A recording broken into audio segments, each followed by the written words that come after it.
আমরা চলে এসেছি ঝাড়খণ্ডের ময়ূরক্ষী নদীর ব্রিজের উপরে।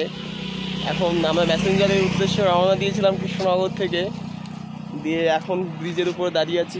কত জল এখানে, আর জলের স্রোত প্রচুর। আর সামনে এদিকে দেখো, এদিকে পুরো কাশ ফুলে পুরো ভর্তি, এদিকে পুরো সাদা, কিছু দেখাই যাচ্ছে না। ক্যামেরায় ঠিকঠাক দেখতে পাচ্ছ না তোমরা হয়তো বা, কিন্তু এদিকে পুরো সাদা হয়ে গেছে। আর রাজুদা সেই নদীর দিকে একইভাবে তাকিয়ে রয়েছে, বলছে এই নদীটা কি নদী। হ্যাঁ, ও তো চিনতে পারছে না, আমিও তো জানতাম না, গুগল ম্যাপ থেকে দেখে এখন নদীটার নাম বললাম। তো আমরা এখন আছি কোথায়? ঝাড়খণ্ডে। এখন এখান থেকে আর মাত্র 20 কিলোমিটার ম্যাসেঞ্জার দিয়ে। খুব সুন্দর পরিবেশ, দারুণ পরিবেশ। আমাদের এখানে যদি এরকম পরিবেশ থাকতো আর কি, কিছু বলাই নেই, সবসময় তো এখানেই বসে থাকতাম। দারুণ জায়গা, হেভি জায়গা, হেভি হেভি হেভি। আমার বন্ধু আটিকে একটু দেখো। আমাদের বন্ধু সমিত,